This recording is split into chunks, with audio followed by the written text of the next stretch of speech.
할렐루야. 한번 고백합시다. 하나님의 사자된 표식. 하나님의 사자가 된 표식. 하나님의 사자가 된 표식이 뭐냐? 하나님의 사자.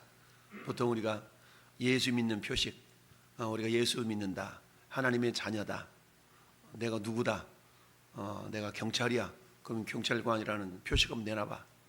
뭐 신분증을 내놓는다든가 뭘 내놓는다든가 이러지 않겠어요? 표식을 한번 내놔봐라. 그런 것처럼, 자, 드디어 하나님께서 이제 10가지 재앙을 내리시기에 앞서 모세와 아론에게 명하여서 오늘 8절에 말씀하시기를, 바로가 너희에게 이르기를 너희는 이적을 보이라 그러거든 너는 아론에게 말하기를 너희 지팡이를 들어서 바로 앞에 던지라 하라. 그것이 뱀이 되리라. 자, 우리 하나님의 세밀하신 인도하심이라고 우리가 생각해 볼 수가 있는데요, 하나님 우리에게 어떤 사명을 주시고 그 사명을 감당함에 있어서 그저 우리만 홀로 보내주지 않는다. 우리 어제 주하루 새벽기도 말씀이 뭐였습니까?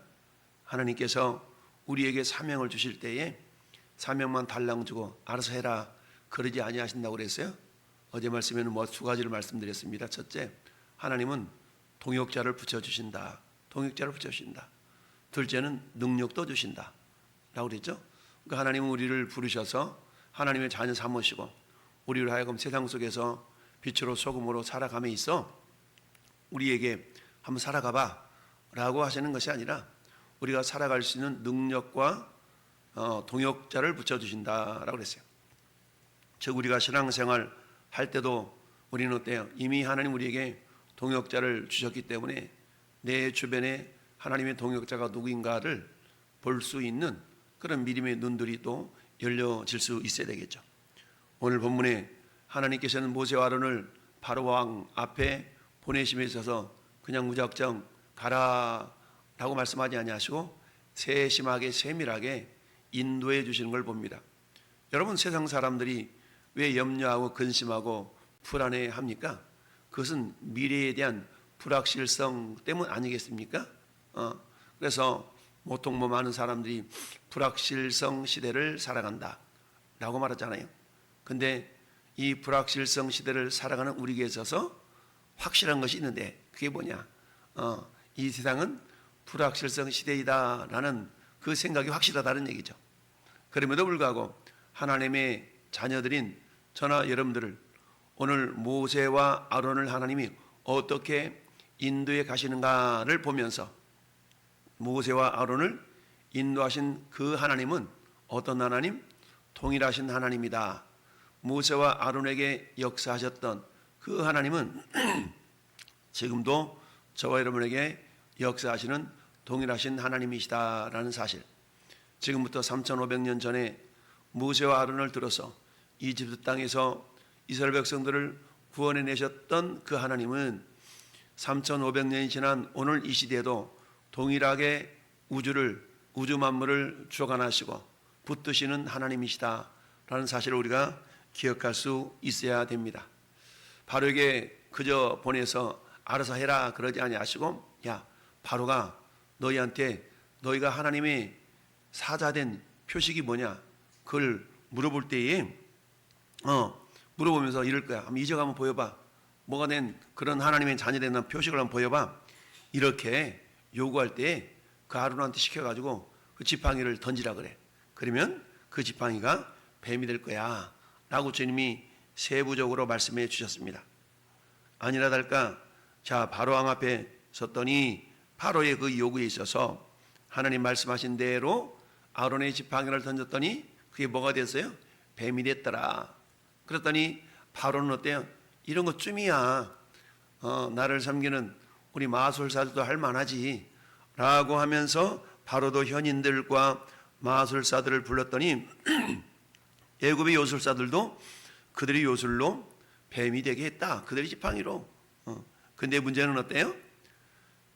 애굽의 마술사들이 만들었던 요술을 부렸던 그 지팡이를 아론의 지팡이가 되었던 지팡이에 변화된 뱀이 홀라당 다 삼켜버리고 말았다라는 이야기입니다.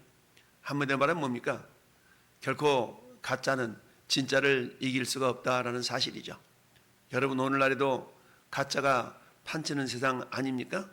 가짜가 진짜의 행세를 하고 진짜를 짓눌러서 가짜가 승리한 것처럼 그렇게 하는 시대가 오늘의 시대인데, 세상 사람들도 가짜가 진짜인 것처럼 속고 사는 시대가 오늘의 시대.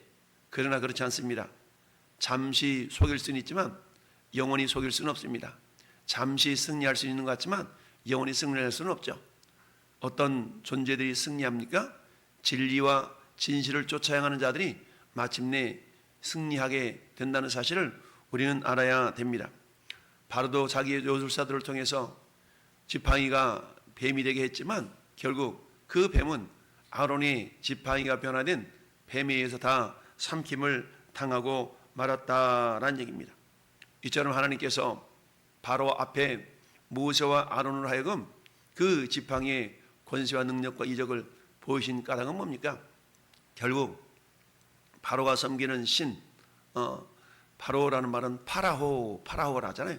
파라호라는 그런 이름을 한글로 바로라고 그랬는데, 파라호, 이 말은 뭡니까? 저 이집트 땅에 섬기는 태양신의 이름이 라라는 신이거든요. 그 라의 아들이 파라호, 그러니까 파라호라는 말은 태양신 라의 아들이다라는 그런 이름인데요. 그러니까 바로는 자기도 신의 아들이기 때문에 나에게 능력이 있어, 권세가 있어, 이렇게 자랑을 하며 위세를 떨었던 것이죠. 그러나 어때요? 그처럼 위세를 떨고 권세를 떨었던 그 바로 왕 앞에 자기가 부려먹던 요술사들이 변화시킨 그 뱀들조차도 모세와 아론의 위력 앞에, 위세 앞에 감히 얼굴을 줄 수 없을 정도까지 깨갱하고 마는 거잖아요. 그럼에도 불구하고 이런 현상이 나타나면 야, 니네가 진짜인가 보다 이래야 되는데 그렇지 않습니다. 13절 말씀에 그러나 바로의 마음이 완악하여 그의 말을 듣지 아니하니 여호와의 말씀과 같았더라라는 얘기입니다. 하나님 이미 알고 계셨죠. 이러한 이적을 보인다 할지라도 쉽게 바로의 마음이 돌아서지 않을 거야. 그렇지만 걱정 마. 반드시 그 마음은 내 말 앞에, 너희들의 이적 앞에 굴복할 수밖에 없어 라고 그 앞길을 우리 주께서 말씀해 주고 계시죠. 그렇습니다. 이 바로라는 존재는 그럼 무엇을 오늘날 상징할까요? 그것은 죄로 인해서 하나님을 거역하고 스스로 멸망길을 달려가고 있는 이 땅의 불의한 자들을 예표한다라고 말씀할 수가 있죠. 우리가 복음을 전하면 어때요? 그 복음 앞에 겸손하게 그래 나도 예수 믿을게, 그렇게 모든 사람들이 돌아오면 얼마나 좋겠습니까? 그런데 그렇지 않다는 얘기입니다. 아무리 하나님의 사자로서 이적을 행하며 지팡이가 뱀이 되게 하는 표적을 보인다 할지라도 야, 이런 능력이 있단 말이야? 라고 내가 믿었던 걸 내려놓고 이제 네가 믿는 신을 따라갈게, 이러면 얼마나 좋겠어요. 근데 그런 일들이 별로 나타나지 않는다라는 사실입니다.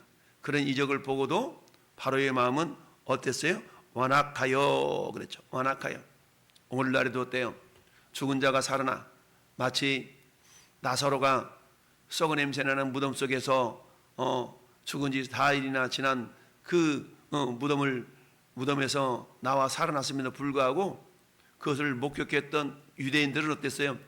야, 예수 저 양반이 정말 생명을 살리는 능력이 있나 보다, 저분을 따르자, 이러지 아니하고 나사로 때문에 예수님을 더욱더 죽이고자 했다 라는 그런 성경 말씀을 우리에게 말씀하고 있죠.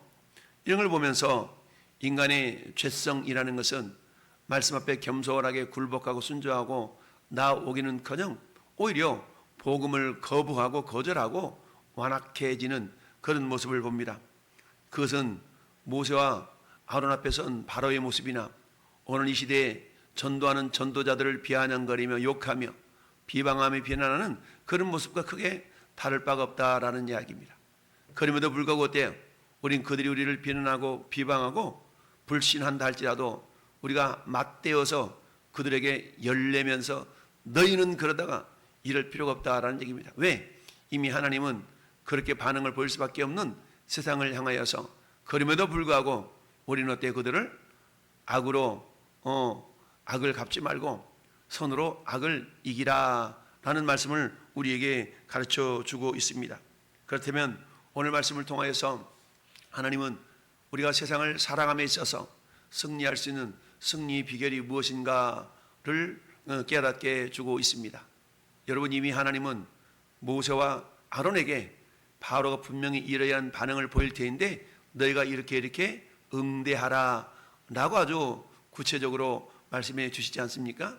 한마디로 말하면 우리가 세상을 살아감에 있어서 승리할 수 있는 승리 비결은 다른 데 있는 것이 아니라 하나님의 말씀 안에 있다라는 겁니다. 따라서 주님의 말씀은 내 발의 등이요 내 길의 빛입니다.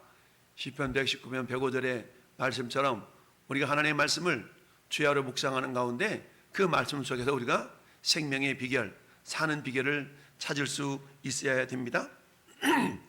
자, 그래서 우리 하나님이 이 땅 살아가면서 우리가 어떻게 대처해야 될 것인가를 우리는 말씀을 통해 충분히 우리에게 가르쳐주고 있기 때문에 말씀을 떠나서는 우리가 세상에서 승리할 수가 없다.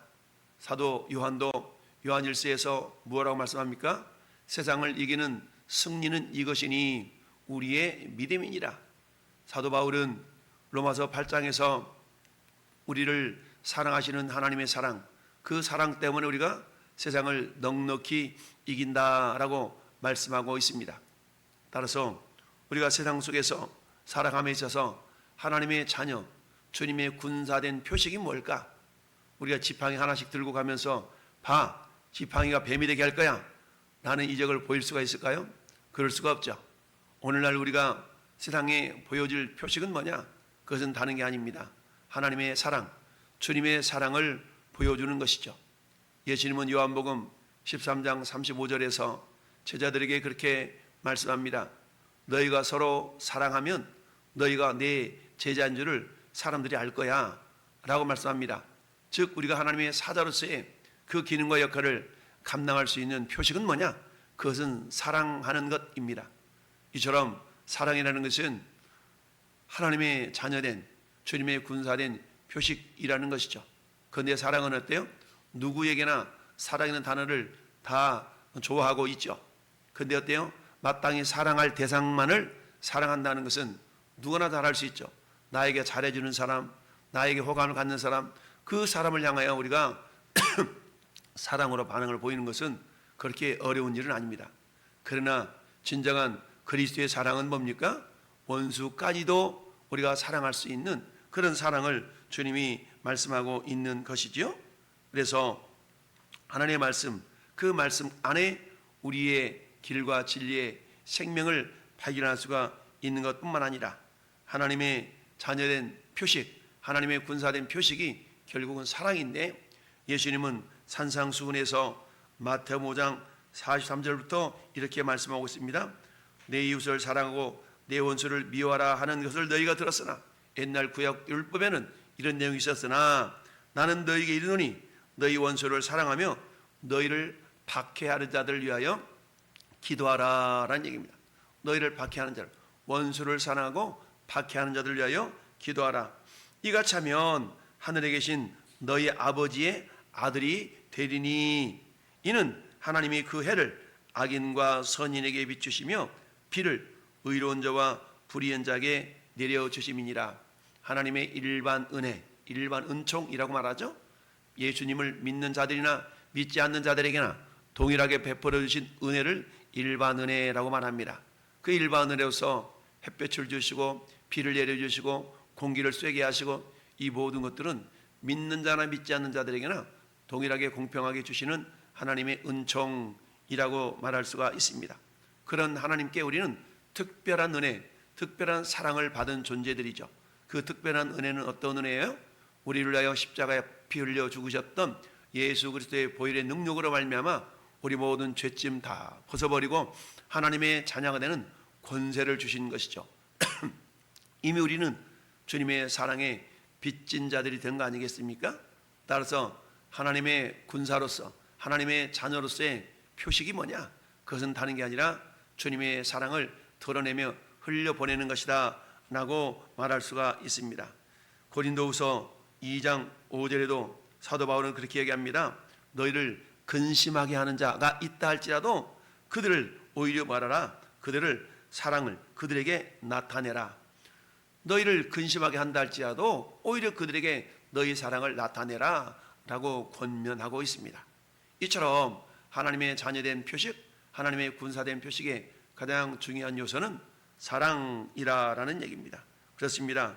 아무리 우리가 연약한 자라 할지라도 우리 하나님께 붙들림 받기만 한다면 하나님 우리를 귀하게 쓰신 일을 믿습니다. 여러분, 지팡이가 그저 모세와 아론의 손에 들려져 있을 때는 그냥 지팡이지만 그 지팡이가 하나님의 권세의 능력의 손에 붙들림 받았을 때는 뭐가 되는 겁니까?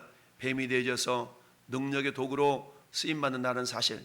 마찬가지 전에 여러분들도 그냥 홀로 있을 때는 나의 연약함과 부족함이 드러나는 하나의 인간에 불과하지만 그런 우리들조차도 하나님의 손에 우리가 붙들림 받는다면 마치 모세와 아론의 지팡이가 저 애굽의 요술사들의 지팡이를 삼켜버린 것처럼 우리는 진짜의 신 주님의 능력을 덧입은 자들 아닙니까? 주의 말씀은 내 발의 등이요 내 길의 빛이라. 예수께서 내가 곧 길이요 진리요 생명이다. 즉 우리 안에는 뭐가 계십니까? 진리이신 생명이신 주님이 계신다. 물론 성령으로 임재해 계시지만 그렇다면 우리는 뭐예요? 우리는 세상을 향하여 진짜가 된 것이죠. 그러나 세상은 그들이 가짜의 모습을 가지고 진짜 흉내를 내고 있다. 애굽의 마술사들이 그들의 지팡이 뱀이 진짜인 것으로 나타나고 있지만 그러나 하나님의 손에 붙들림 받은 아론의 지팡이가 뱀이 된 그 뱀이 이 애굽의 마술사들 뱀을 삼켜버린 것처럼 우리 안에 진짜 진리 대신 죄의 말씀이 있기 때문에 우리는 그 말씀으로 세상을 승리할 수가 있다라는 사실입니다.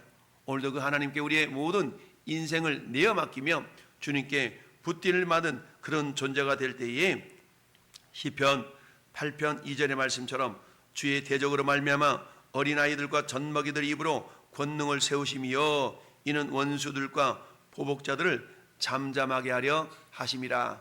우리 주님은 우리를 통하여서 이 땅의 모든 하나님의 대적자들을 잠잠케 하실 수 있는 능력이 있는 분이다 라는 사실을 기억하면서 이런 말씀을 부여잡을 때에 우리가 고백하는 위대한 이사야 41장 10절의 고백, 두려워하지 말라 내가 너와 함께함이니라.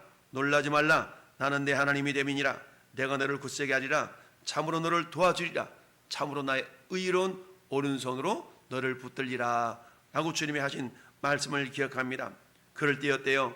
우리 하나님은 우리로 하여금 이제 내가 너를 어떤 존재 삼은지 알 것이지 보라 내가 너를 이가 날 가려운 새 타작기로 삼으리니 내가 산들을 쳐서 부스러기를 만들 것이며 작은 산들을 겨같이 만들 것이라 라고 말씀합니다.